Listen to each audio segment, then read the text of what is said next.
अस्सलाम वालेकुम जी, मैं हूं हसनैन चौधरी और आप देख रहे हैं आज़ाद डिजिटल। इस वक्त मैं पंजाब सेफ सिटी मेरी पहचान के ऑफिस में मौजूद हूं और यहां पर तकरीबन 1900 के करीब जो नामालूम लाशें हैं उसको चेक किया गया फिजिकली जाके, और उनकी बायोमेट्रिक के ज़रिए जो है वो तकरीबन 1380 जो लावारिस लाशें हैं उनको लवाहकीन के साथ जो है वो कोऑर्डिनेशन करके उनके हैंड ओवर किया गया। तो पहले ये होता था कि मेरी पहचान ऐप जब से नहीं थी तो मैनुअली जो है वो इसको चेक किया जाता था, जिसमें तकरीबन 1 महीना जो है वो लग जाता था, जिसकी वजह से लाशों को जो है वो नामालूम कहकर जो है वो दफनाना पड़ता था, क्योंकि लाश को इतनी देर जो है वो रखना नामुमकिन होता था। तो ये एक बड़ी ज़बरदस्त इनिशिएटिव था पंजाब सेफ सिटी की जानिब से। इस वक्त मेरे साथ मौजूद हैं जमील अहमद साहब, जो कि इस मेरी पहचान ऐप के इंचार्ज हैं। तो इनसे हम बात करते हैं, और इन्होंने भी, बल्कि इनका भी एक रिकॉर्ड है जिसमें इनको अवार्ड भी दिया गया सेफ सिटीज़ की जानिब से, कि इन्होंने अकेले फिजिकली जाकर मुख्तलिफ इदारों में, थानों में और मुख्तलिफ जगहों पर जाकर जो है वो जो डेड बॉडीज़ हैं उनकी शनाख्त की, और 450 के करीब जो लावारिस लाशें हैं उनको जो है वो लवाहकीन के हवाले किया और उनकी शनाख्त की फिजिकली जाकर, जिस पर इनको कैश इनाम दिया गया। तो सर बहुत शुक्रिया टाइम देने का। पहले तो ये बताएं कि ये ऐप है क्या और इससे पहले क्या तरीक़ेकार होता था? सर, ये जो एप्लीकेशन है ये बेसिकली नादरा के साथ एक कोलैबोरेट करके एक एप्लीकेशन बनाई गई है, जिसका मकसद ये है कि जो नादरा का जो डाटाबेस है फिंगरप्रिंट्स के रिलेटेड, उनको किसी भी पर्सन को वेरीफाई किया जा सके, डेड बॉडी को वेरीफाई किया जा सके, और जो भी उसकी इंफॉर्मेशन नादरा के पास अवेलेबल है उसको हम यूटिलाइज करते हुए उसकी फैमिली को आइडेंटिफाई कर सकें और उन तक पहुंच सकें और उनको मैसेज पहुंचा सके कि उनका जो प्यारा जो है वो फौत हो चुका है।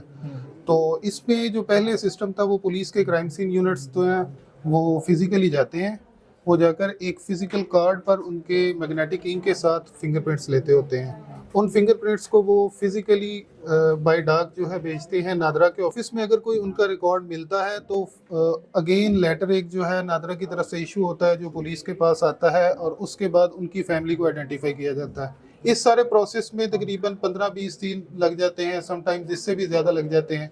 तो बहुत सारी डेड बॉडीज़ होती हैं जिनको वेरीफाई कर होने के बावजूद भी इतना टाइम रख नहीं सकते होते, इसलिए उनकी फैमिली तक बर वक्त जो है, सॉरी इसको कोई बात नहीं, आप बोलते हैं, आराम से सांस ले लेंगे जी, क्योंकि इस सारे प्रोसेस में इजी हो गया। पानी पी जाए आप। नहीं, बस ठीक है वो चले। इस सारे प्रोसेस में 15 से 20 दिन लग जाते हैं, जिसकी वजह से बहुत सारी डेड बॉडीज़ होती हैं जिनको महफूज नहीं रखा जा सकता होता, तो उनको दफनाना पड़ जाता है।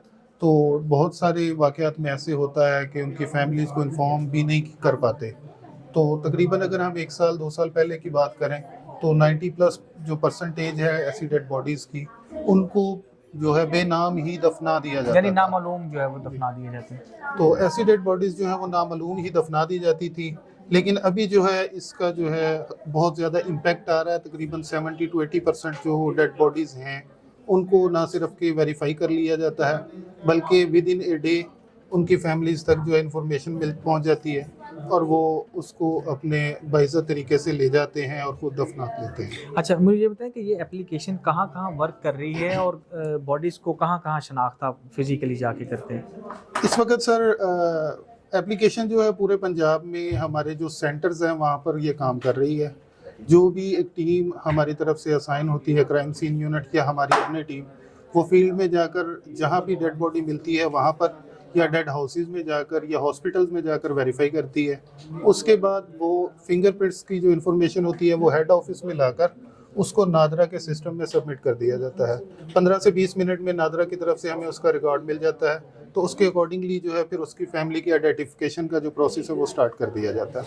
अच्छा नाज़रीन, यहाँ पे मैं आपको ये बताता चलूँ कि ये जो नामालूम डेड बॉडीज़ हैं, मोस्टली केसेस में इस तरह से होता था कि बहुत सारी डेड बॉडीज़ ऐसी भी मिलती थी जिनको कत्ल करके अगवा के बाद जो है वो मुख्तलिफ जगहों पे फेंक दिया जाता था, जिसकी जो है वो तलाश नहीं हो पाती थी या पहचान नहीं हो पाती थी, जिसकी वजह से जो एविडेंसेस थे वो तमाम उसकी पोस्टमार्टम रिपोर्ट में जो चीज़ें सामने आनी थी जिससे मौत का जो है वो वाज़े होना था, तो वो काफ़ी ज़्यादा जो है शवाहिद मिट जाते थे या ख़त्म हो जाते थे। तो उसमें काफ़ी ज़्यादा मुश्किलात थी। लेकिन इससे एक तो ये फ़ायदा हुआ है कि फ़ौरी तौर पर उसके लवाहकीन से रब्ता हो जाता है और फिर उसकी मौत के बारे में, या कोई कत्ल है, कोई और चीज़ है या नेचुरल डेथ है, तो वो जानना जो है वो ज़्यादा आसान हो जाता है और उसमें केस को जो है वो क्लियर करने में या उसकी तफ्तीश में पुलिस को काफ़ी ज़्यादा मदद मिलती है। और दूसरी जानिब एक और भी ऐसी चीज़ थी कि एक डेड बॉडी जब शनाख्त की जाती है तो उसमें जो है वो कोई ऐसे भी लोग हैं जिनकी डेड बॉडीज किसी भी जगह पर जो है वो सड़क पर, जैसे कोई मंशियात का इस्तेमाल करता है या कोई ऐसा नशई है जो मर जाते हैं, तो उसकी वजह से भी उनकी डेड बॉडीज का पता नहीं चलता, या घर वाले जो है वो उससे अवॉइड करते हैं कि उसको घर से कईयों ने निकाल दिया होता है। तो इस तरह के केसेस में भी उनके लवाहिकीन को बताया जाता है और वो अपनी जो अजीज़ है, जो भी रिलेटिव है, तो उनकी फैमिली को जो है वो हैंड ओवर करने में आसानी हो जाती है। और दूसरा, इसमें एक और भी बड़ा एलिमेंट है जिसमें कोई क्रिमिनल रिकॉर्ड के जो केसेस हैं, जिसमें कोई वारदात की है, डकैती, कत्ल या कोई ऐसा केस है, उसमें ऐसे क्रिमिनल्स इन्वॉल्व होते हैं जिन्होंने अपना शनाख्ती कार्ड ही नहीं बनवाया होता और वो गलत शनाख्त जो है वो जाहिर करते हैं। तो इससे नादरा में उनकी शनाख्त का पता भी चल जाता है और उसका आइंदा के लिए जो है वो क्रिमिनल रिकॉर्ड में बनने में जो है और उसका रिकॉर्ड रखने में भी आसानी होती है और उसका शनाख्ती कार्ड भी बनवाने में आसानी हो जाती है। तो दूसरी बात ये थी कि आपने खुद से 450 के करीब डेड बॉडीज जो है वो उसकी शनाख्त करवाई है। ये एक बड़ी अचीवमेंट है आपकी और अवार्ड भी मिला। तो कितनी मुश्किल होती है आपको जाके करने में, क्या क्या करना पड़ता है, कहाँ कहाँ आप गए? सर इसमें मैं मेनली लाहौर के 3 डेड हाउसेज हैं और ऑन स्पॉट जाकर जो है ये काम करता रहा हूँ। तो सबसे पहली चीज़ तो ये होती है कि जो बॉडीज़ मिलती हैं उनकी हालत बहुत ख़राब ऑलरेडी होती है। फॉर एग्ज़ाम्पल एक्सीडेंट का केस है या कोई नशई है, तो ज़्यादातर ये होता है कि मिट्टी से भरे होते हैं, बड़े बुरे हालात में होते हैं। तो सबसे पहले उनके हाथों को साफ़ करना पड़ता है क्योंकि उसके बगैर फिंगरप्रिंट्स नहीं आते। बहुत सारी कंडीशंस होती हैं, बॉडी जो है पहले से जो है वो ख़राब होना शुरू हो जाती है, उसमें से स्मेल आ रही होती है, फिर उसके बाद उसके फिंगरप्रिंट्स जो है मिटना शुरू हो जाते हैं। तो जब हाथों को साफ़ किया जाता है, समटाइम्स ऐसे भी होता है कि स्किन भी उनके साथ जो है वो डिकम्पोज होने की वजह से उतर रही होती है। तो बड़ी केयर के साथ जो है एक कह लें कि मिनिमम लेवल तक उसको साफ़ करना होता है कि बिल्कुल फिंगरप्रिंट्स मिटना भी ना शुरू हो जाए और ऐसा भी ना हो कि साफ़ ना हो और हमारे पास फिंगरप्रिंट्स ठीक हालत में ना आ सके। तो उस सफाई के बाद जो है उनके फिंगरप्रिंट्स जो है वो डिवाइस से लेने होते हैं। इसमें एक और चीज़ भी है, एक चैलेंज होता है हमारे लिए कि स्पेशली जब कोई पानी से बॉडी मिलती है, उस बॉडी के अंदर पानी होने की वजह से जो है उसके फिंगरप्रिंट्स प्रॉपर नहीं आते, तो उसको बहुत पहले ऐसा ड्राई करना पड़ता है। समटाइम्स जो है वो पॉसिबल ही नहीं होता कि डिवाइस जो उसके फिंगरप्रिंट्स ले सके। तो अगेन उसमें फिर हम कोशिश करते हैं कि क्राइम सीन यूनिट को साथ इन्वॉल्व करके हम जो है ऑन पेपर अगर इंक से उसके कोई फिंगरप्रिंट्स आ जाएं तो वो यूज़ कर लें। तो काफ़ी ज़्यादा ये प्रोसेस 15 से 20 मिनट का बन जाता है सिर्फ फिंगरप्रिंट्स को एक्सट्रैक्ट करने का। अगर वो अच्छी हालत में एक्सट्रैक्ट हो जाए तो फिर उसके बाद नादरा का प्रोसेस स्टार्ट हो जाता है, जिसमें नादरा को सबमिट किया जाता है और फिर उनसे रिकॉर्ड लिया जाता है। अच्छा, अब तक 450 आपने जैसे बॉडीज़ को जो है वो शनाख्त किया है, सबसे समझ लें कि थोड़ा सा डिफरेंट केस ऐसा कौन सा आपको लगा, या ऐसी कौन सी बॉडी थी जिसको आपके लिए जो है वो बहुत ज़्यादा मुश्किल हुई या आपको करने में थोड़ी परेशानी का सामना करना पड़ा? सर इसमें मर्डर का केस था ब्राह्मण एरिया का। वहाँ पर एक खातून को धक्का देकर जो है ट्रेन के आगे फेंक दिया गया था। तो वो डेड बॉडी जो है पहले तो आइडेंटिफाई नहीं हो रही थी और वो जो बॉडी थी वो पीसीज में कटी हुई थी, उसके सारे पीसीज अलग हुए थे। तो ऐसी बॉडी जिसके ऑलरेडी पीसीज हुए हुए हैं तो एक बड़ा मुश्किल लगता है कि ऐसी बॉडी को जो है ना आप डील करें, और स्पेशली जब आप मेडिकल फील्ड के लिहाज से नहीं काम कर रहे तो फिर और ज़्यादा मुश्किल होता है आपके लिए, देख के एक आपको संभालना बड़ा मुश्किल जी है। बिल्कुल। तो अल्हम्दुलिल्लाह वो भी वेरीफाई की थी और रिजल्ट मिल गए थे और नेक्स्ट डे जो है वो पूरे का पूरा जो केस है वो जो डिस्क्लोज हो गया था। अच्छा, और इसके अलावा किस तरह की बॉडीज ज़्यादा मिलती हैं, मतलब जो मर्डर खास तौर पे केसेस होते हैं उसमें किस तरह की बॉडीज होती हैं? सर मर्डर के केसेस कम होते हैं और ज़्यादातर जो है उसकी भी जो है वो इन्वेस्टिगेशन में ही पता चलता है बाद में कि ये मर्डर का केस था। ज़ाहिर सूरत हाल में आमतौर पे एक्सीडेंट्स के केसेस होते हैं, या दूसरा जो है वो जो शेल्टरलेस लोग हैं या जो नशे के आदी लोग हैं, डोज ज़्यादा होने की वजह से इनकी डेथ सबसे ज़्यादा होती है। तो ये 2 कैटेगरीज हैं जो सबसे ज़्यादा होती हैं।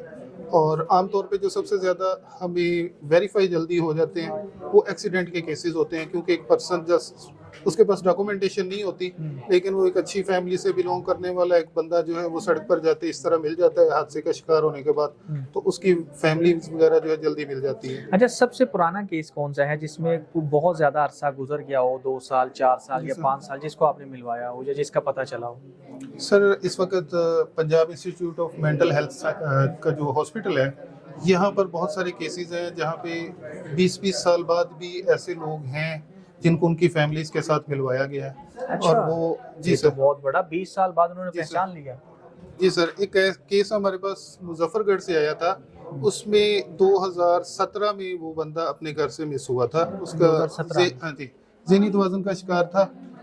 तो जब हम उसकी फैमिली के पास आइडेंटिफिकेशन के लिए गए हैं तो उसके छोटे भाई और बाकी कज़न जो है छोटे थे उस वक्त, वो उसे पहचानते भी नहीं थे। अच्छा। तो उसके जो क्लासमेट्स थे जो उस वक्त उसके साथ पढ़ते रहे, उन्होंने उसको आइडेंटिफाई किया था कि ये वाकई वही पर्सन है। उसके बाद उनके पास उसका CNIC नंबर जो है वो पड़ा हुआ था पुराना, उससे भी वेरीफाई हुआ। फिर जब उनको इधर लेकर आए तो उसके बाद उन्होंने बकायदा उसको आइडेंटिफाई भी कर लिया था कि ये वाकई वही पर्सन है।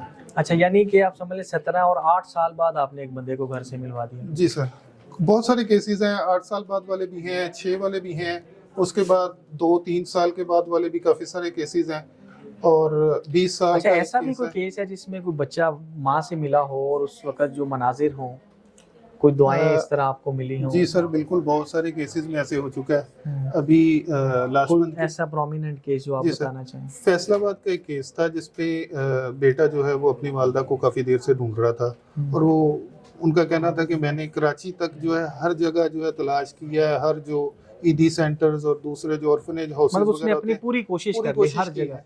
पे। FIRs भी दर्ज की हुई थी, उसके अलावा बाकी भी जो जहाँ तक उनसे हो सकता था उन्होंने किया हुआ था। और फिर अभी उनके लिए ये एक ऐसी चीज़ थी कि एक तो आउट ऑफ नोवेयर उनके पास इंफॉर्मेशन गई जब वो सोच चुके थे कि शायद वो फौत हो चुकी है, कहीं नहीं मिलेंगी। यानी और उम्मीद की हाँ जी, खत्म हो गई किरण। और दूसरा एक बड़ा एक जो है उधर फैक्टर ये भी था कि उस लड़के की कुछ अरसे बाद शादी थी, अच्छा, तो ये एक उनके लिए बड़ी एक अल्लाह बड़ी की तरफ से खुशी का एक ब्लेसिंग है। लम्हा जो है बन गया था, एक बड़ी ब्लेसिंग थी कि उनको जो है बड़े टाइम पर उनकी वालदा जो है मिल गई। तो कैसे मिली वो, क्या किया था, उसमें कहाँ पे थी? वो खतून जो है हमारे पास जो PIMH में मुल्तान ईदी सेंटर से जो है एडमिट हुई थी। तो खतून जो है वो फैसलाबाद से मिस हुई थी।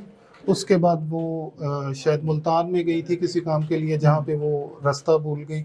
वहाँ से किसी नेक इंसान ने उन्हें ईदी हाउस में जो है वो सब एडमिट करवा दिया था। ईदी हाउस वालों ने उसे जो है, जब उसका कोई प्रॉब्लम्स थे ज़हनी तौर पर, वो याद बता नहीं नहीं रख पा पाती रही थी, थी। तो उन्होंने उसे PIMH में इधर शिफ्ट कर दिया था। तो जब हमने वेरिफिकेशन का प्रोसेस PIMH में स्टार्ट किया तो वहाँ पर हमें वो आइडेंटिफाई हुई, फिर उनकी फैमिलीज़ को इसी तरीके से आइडेंटिफाई किया गया, तो फिर हमें वो जो है मिली थी।